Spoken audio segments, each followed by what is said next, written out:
सभी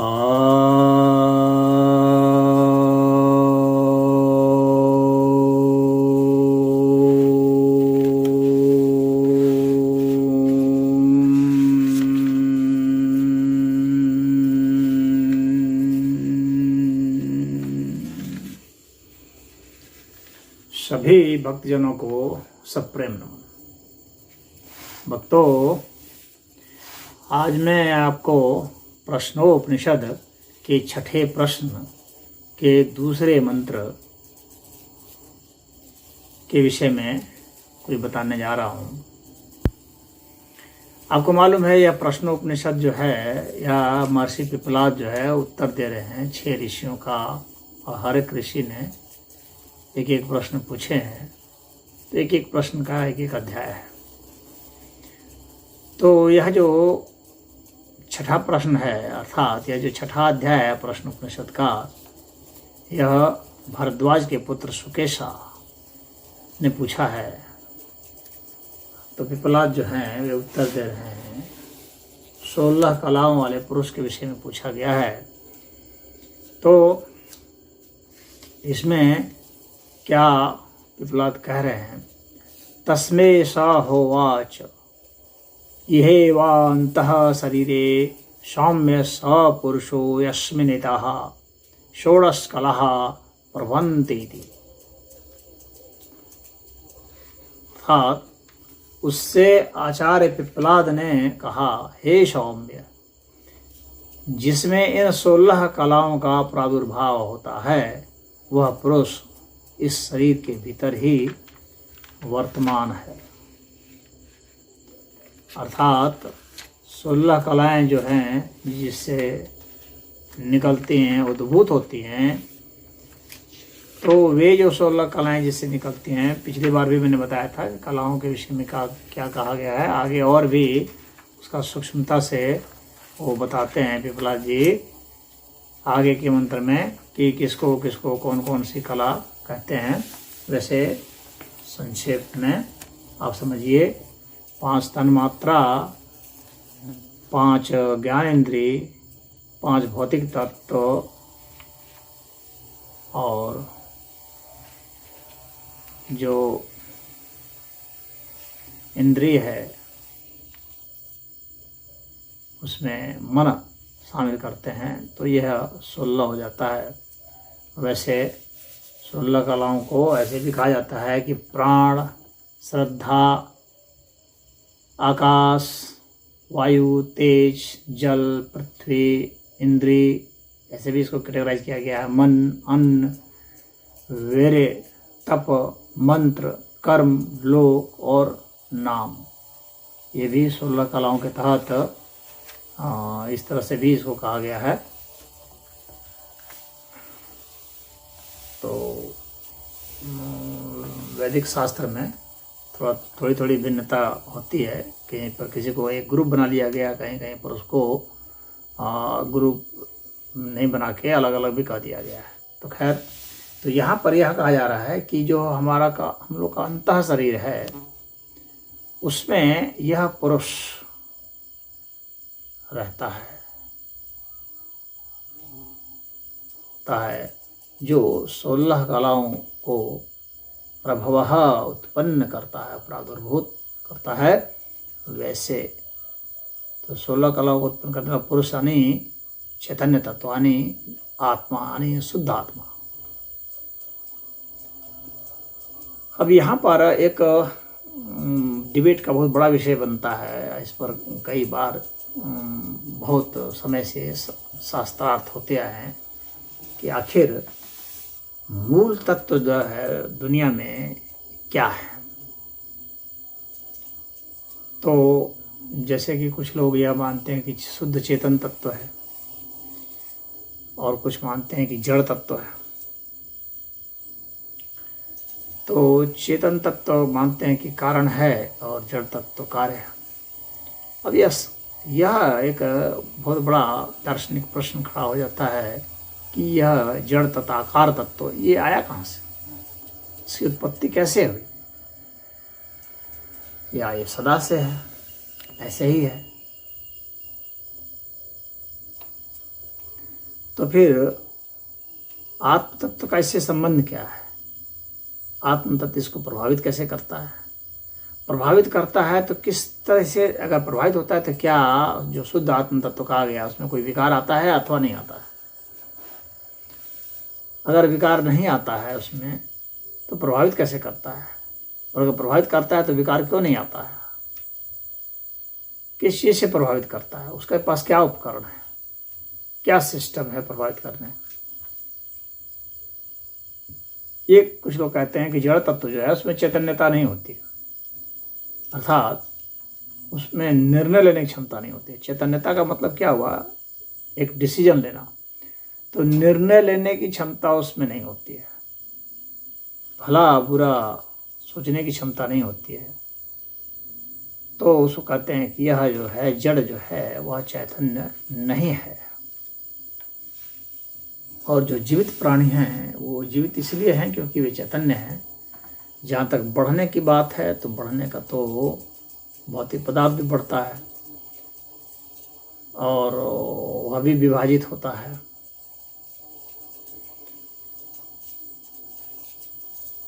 अब यह जो है कि वह निर्णय नहीं ले पाता है, इसका निर्णय हम कैसे कर सकते हैं? इसके पीछे क्या हमारे पास तर्क है, क्या प्रमाण है? क्योंकि यहाँ पर जो कुछ भी बनते देखा, कुछ लोग कहते हैं वो नहीं बनाता है, लेकिन बनाना का मतलब क्या हो गया? कोई कार्य, कोई परिणाम, कोई रिजल्ट, और उसका स्वयं स्वरूप बदल जाना। तो स्वरूप बदलते हुए तो देखा गया है, तो कार्य तो देखे गए हैं, उसके गतियाँ उसमें देखी ही जाती हैं, और उसमें सिलेक्शन प्रोसेस भी देखा गया है। इलेक्ट्रॉन का एक्सपेरिमेंट हुआ तो उसमें देखा गया, फोटोन का भी यानी प्रकाश का भी जब वह हुआ, प्रयोग हुआ है, तो उसमें देखा गया है कि उसमें सिलेक्शन की क्षमता पाई गई है। यानी प्रकाश चुनाव करता है कि मैं किस तरफ से निकलूं। तो यह जो दोहरा व्यक्तित्व आता है, यह एक बहुत महत्वपूर्ण बात आती है। तो वहाँ पर निर्णय लेने की क्षमता सिद्ध होती है, और यही कारण है कि हम लोग कंप्यूटर बना पाए हैं, मोबाइल बना पाए हैं, इंटरनेट बन रहा है, चल रहा है, और आर्टिफिशियल इंटेलिजेंस भी हम लोग देख रहे हैं। हम लोग यह देख रहे हैं कि रोबोट्स बने हुए हैं जो सोच पा रहे हैं। ऐसे भी रोबोट्स बन चुके हैं जो सोच ले रहे हैं, विचार ले रहे हैं। यह नहीं कि उसमें सिर्फ जो डाटा फीड किया गया उसके अकॉर्डिंग ही वो मैनिपुलेट कर रहे हैं, वह अपनी एक नोवल थिंकिंग भी उत्पन्न कर ले रहे हैं। तो फिर यह कहाँ से यह सिद्ध होता है कि यह जो जड़ है वह जड़ है, यानी वह विचार नहीं कर सकता। अगर उसमें चैतन्यता नहीं होती तो ये बात कहाँ से आती कि वो कहाँ से एनालिसिस करता और कैसे कैसे वह गढ़ लेता, आंसर दे देता। उसमें तो मेमोरी और विश्लेषण और पहचानने की क्षमता धीरे धीरे वो मनुष्यों से ज़्यादा वो सिद्ध होता जा रहा है। अब यहाँ एक बहुत बड़ा प्रश्न उठता है, तो जो लोग सिर्फ उसको जड़ को जड़ समझते हैं उनको समझना पड़ेगा कि उसमें भी चैतन्यता है, अन्यथा इन सब का बनना संभव ही नहीं था। अब तो रोबोट से सब कुछ हो रहा है, वो गोली चला रहे हैं, सेना में जा रहे हैं, सारा बैंक का काम संभाल रहे हैं, शिक्षा का काम संभाल रहे हैं, फाइनेंस का काम संभाल रहे हैं, तो डिसीजन मेकिंग काम संभाल रहे हैं। अब तो यह भी किया जा रहा है सरकार की तरफ से कि भाई ये गवर्नमेंट में भी आ सकते हैं, गवर्नमेंट का भी काम कर सकते हैं, प्रशासन का भी काम कर सकते हैं। तो धीरे धीरे तो यही सिद्ध हो रहा है कि जो मशीन है, यानी जिसको कि हम लोग एक वस्तु समझते थे, एक भौतिक पदार्थ समझते थे, भौतिक तत्व समझते थे, तो वह इंटेलिजेंस का काम कर रहा है। तो फिर कैसे कह सकते हैं कि वह सिर्फ जड़ ही है?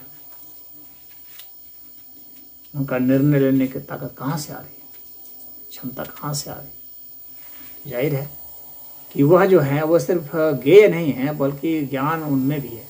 अर्थात जिस तरह से हम उनको महसूस करते हैं, हम अपने ज्ञान से उनको जानते हैं, उसी प्रकार से क्या पता वह भी हमें जान रहा हो, वह भी हमें डिटेक्ट कर रहा हो, हमारा इन्फॉर्मेशन उसमें भी कोड हो, जिस तरह से उसका इन्फॉर्मेशन हमारे में कोड है, यह भी हो सकता है। और इसके बाद एक तीसरी अवस्था भी आती है, जिसमें कि यह होता है कि भाई जो चैतन्य तत्व है, तो चैतन्य तत्व अगर इनके साथ मिल करके क्रियात्मक होता है तो फिर तो उसमें भी विकार आ जाएगा, ऐसा कब माना जाएगा कि उसमें मिल करके उसने कुछ किया।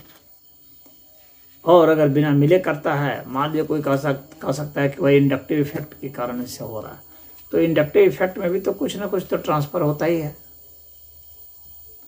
कुछ ना कुछ जो तरंगे आती हैं इंडक्शन में भी तो कुछ ना कुछ तरंगे तो आ रही हैं। अलग ढंग की तरंगे हो सकती हैं वे, लेकिन तरंगे तो आ रही हैं। तो इसका अर्थ हुआ कि ये जो भौतिक तत्व हैं, ये जो हैं, ये उस चैतन्य तत्व से प्रादुर्भूत हुए। तो ये जो भौतिक तत्व हैं, जिनको 16 कला कहा गया है, तो ये उससे प्रादुर्भूत हो रहे हैं, पुरुष से। हालांकि इसको एक तरह से यह भी कहा जाता है, विद्वान कहते हैं कि इसको आरोपित किया गया है, मूलतः जो पुरुष है वह कलाहीन है, उसमें कला नहीं है। तो भाई जिसमें कला नहीं है तो उसने कला को उत्पन्न कैसे किया? इसमें कला है ही नहीं तो उत्पन्न कैसे किया? या तो यह आपको कहना पड़ेगा कि उसमें कला की संपूर्णता है, तभी कला को उत्पन्न कर पाया। इसमें कला होगी नहीं तो उत्पन्न कैसे करेगा? और अगर यह मानते हैं कि नहीं ये शाश्वत तत्व है, जड़ तत्व भी, तो फिर ये आया कहाँ से, कैसे हुआ? और फिर इसको इफेक्ट कैसे डालता है? वो बीज का एक तत्व और श्रुति ग्रंथों में भी आता है, और गीता में भी आया है, और अन्य शास्त्रों में भी आता है, वह है योग माया। योग माया जो शब्द है, उसमें ये दोनों ही गुण जो हैं वो मिल रहे हैं। यानी जिस तरह से निराकार तत्व माना गया है आत्म तत्व को, दिव्य आत्मा को, तो वह निराकारत्व, वह और जो जड़ पदार्थ जिसको कहा जाता है यानी आकार तत्व, तो आकारत्व और निराकारत्व, इन दोनों के मध्य भी एक तत्व है जिसको योग माया कहा गया है, जिसमें कि ये दोनों ही गुण हैं। यानी पूर्ण रूप से वह आकार भी नहीं है और पूर्ण रूप से निराकार भी नहीं है, यानी वह मध्य है, आकार और निराकार के मध्य है। यानी उसका वो आकार उतना स्पष्ट नहीं है, पूरा आकार उभरा नहीं है, और निराकार भी इतना स्पष्ट नहीं है वह, क्योंकि उस बहुत सूक्ष्मता से उसमें कल्पित किया जा सकता है, बहुत सूक्ष्म तरंगों का। तो भाई तरंगे हैं तो फिर उसका भी तो एक आकार है,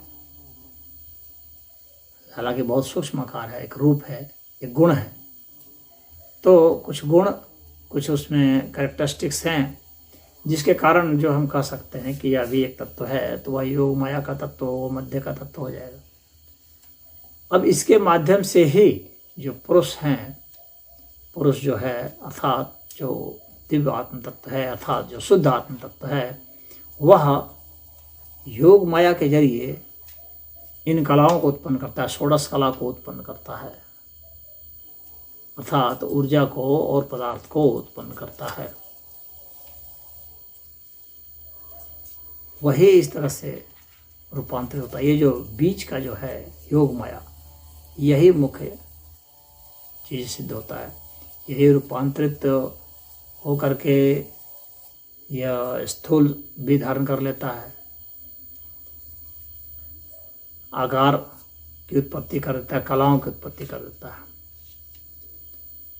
तो इसमें ये दोहरा व्यक्तित्व जो है, दोहरा गुण और निर्गुण, सगुण और निर्गुण सब जो है उसमें भी है, लेकिन वह शुद्ध नहीं है। योग माया शुद्ध तत्व नहीं है, बल्कि वो मिक्स तत्व है। तो ये जो पुरुष है वह शुद्ध, उसको वेद ने भी उपनिषद ने भी शुद्ध निराकार तत्व माना है। तो वह कहा जा रहा है कि यहाँ पर वह जो शरीर में रहता है, तो यह जो शरीर है यह दोनों ही चीज़ रखता है, यानी आकार भी रखता है और साथ में योग माया भी रखता है। और इन दोनों ही स्थितियों में, यानी योग माया की स्थिति में भी और भौतिक शरीर की भी स्थिति में पुरुष की विद्यमानता यहाँ भी सिद्ध होती है। ये विद्यमान यहाँ भी होते हैं, तो पुरुष उसमें रहते हैं। क्या ये उसी तरह से होते हैं जैसे कि बीज में वृक्ष होता है या वृक्ष में बीज है? तो ऐसा यहाँ पर नहीं बताया जाता है कि इस तरह का दृष्टांत नहीं ले सकते हैं। क्यों नहीं ले सकते हैं? क्योंकि ये सावयव है, यानी एक अवयव जैसे हैं। बीज भी आकार वाला है और वृक्ष भी आकार वाला है। बीज कारण है वृक्ष का और वृक्ष कारण है बीज का। ये दोनों आपस में एक दूसरे के कार्य हैं और दूसरे के कारण भी हैं। तो यह वर्तुल एक बनाता है, एक अवयव है। लेकिन जो पुरुष है उसको तो निरअवयव कहा गया है, वह तो निराकार तत्व कहा गया है। तो इसीलिए यहाँ पर योग माया की भूमिका आती है, जिसके जरिए जो है अभिव्यक्ति, यानी जो भी ज्ञान के जो तत्व हैं, ज्ञान तत्व वास्तव में वह पुरुष से ही है, यानी पुरुष ही ज्ञान तत्व वाला है। और जो बाकी जो शरीर है और शरीर के बाहर जो है, शरीर के बाहर जो आकार है वह ज्ञेय है। अगर कोई साधना करता है तो शरीर जो है वह ज्ञेय हो जाता है। और योग माया भी ज्ञेय है। अब यह प्रश्न उठता है कि आत्म तत्व है यानी पुरुष है, तो यह पुरुष को भी तो ज्ञान से ही समझा गया। तो अर्थात यहाँ पर पुरुष जो है उसका भी ज्ञान हुआ। तो क्या ज्ञान पुरुष से सूक्ष्म हुआ? एक प्रश्न उठेगा, क्योंकि ज्ञान हुआ कि आत्मा है, तो ज्ञान किसको हुआ? एक यहाँ प्रश्न उठेगा, आत्मा का ज्ञान किसको हुआ? तो आत्मा का ज्ञान तो आत्मा को ही हुआ। अर्थात अगर ऐसा कहेंगे हम तो उसका अर्थ यह हो गया कि ज्ञान जो है वह भी निरअवयव है, और ज्ञान जो है वह यहाँ जो ज्ञाता है, यहाँ ज्ञाता अगर हम आत्मा को लेंगे तो आत्मा का ज्ञान हुआ, तो यहाँ पर आत्मा ज्ञेय हो गया। और आत्मा का ज्ञान किसको हुआ? तो आत्मा को हुआ, तो वो ज्ञाता हो गया। तो वह किसके जरिए हुआ? माध्यम क्या हुआ? तो वह ज्ञान हो गया। ज्ञान भी जो है यहाँ पर ज्ञेय हो गया, यानी ज्ञाता, ज्ञान और ज्ञेय की त्रिपुटी हो गई। और ये तीनों एक ही है। आत्मा को आत्मा से आत्मा द्वारा ज्ञान हुआ, आत्मा को आत्मा से आत्मा द्वारा ज्ञान हुआ, यानी आत्मा की ही ये ट्रिपल भूमिका है, ज्ञाता, ज्ञान और ज्ञेय की। यानी उसमें ये तीनों ही गुण हैं। तो फिर यहाँ निर्गुण कैसे कहेंगे? एक यहाँ पर प्रश्न यह उठेगा। तो ज्ञान जो है वह अलग अलग स्तर पर माना गया है। तो ये जो दिव्य ज्ञान है उसको निर्गुण ही कहा गया है, क्योंकि वह आत्म तत्व ही है, तो वह निर्गुण ही है। और जो हम लोग मस्तिष्क के आधार पर जो हम लोग को ज्ञान होता है, जिसको हम लोग ज्ञान कहते हैं, तो वास्तव में उसको जानकारी या एक अनुभूति कह सकते हैं। तो वह जो है, जो आत्मज्ञान है वह, और ये जो सामान्य ज्ञान है, यह दोनों में फर्क किया गया है। लेकिन जब यहाँ ज्ञान शब्द का प्रयोग होता है तो वहाँ पर वह निराकारत्व का प्रयोग होता है। तो वहाँ उनकी जो त्रिपुटी हो जाती है, ज्ञाता, ज्ञान और ज्ञेय की, और वो आत्म तत्व ही होता है। उससे ही वह सिद्ध होता है कि आत्मा के जरिए आत्मा को जानती है और आत्मा में रहती है। यानी योग माया भी एक तरह से आत्मा ही है, और यह जो वस्तुएं हैं ये भी एक तरह से आत्मा ही है। उसी का ही जो है ये रूपांतरण किया हुआ है, यानी उसी की अभिव्यक्तियाँ हैं ये सब। तो इस तरह से पूरा अस्तित्व जो है वह अगर देखा जाए तो एक तरह से आत्म तत्व ही सिद्ध होगा। तो यह यहाँ पर कहना है। तो भले उसके जो हैं जो एक अलग अलग तत्व के रूप में हम लोगों ने महसूस किया है, तो उसका अलग अलग नामकरण कर दिया है, लेकिन मूलतः ये पूरा अस्तित्व जो है वो अखंड है। और एक पूरे अस्तित्व को एक साथ कहने के लिए ही परमात्मा नाम का शब्द है। तो एक पुरुष है और एक है परम पुरुष। तो परम पुरुष पूरे अस्तित्व को बताने के लिए है, और उसकी एक इकाई को समझने की, अगर भाषा में कहें तो एक इकाई को बताने के लिए पुरुष है। यही यहाँ पर संबंध है। हालांकि काफ़ी जटिल दार्शनिक विषय है, लेकिन उपनिषद ऐसा है ही। मुझे उम्मीद है जो ज्ञान के पिपासु हैं उनके लिए यह एक अच्छा समाधान होगा। हरि ओम।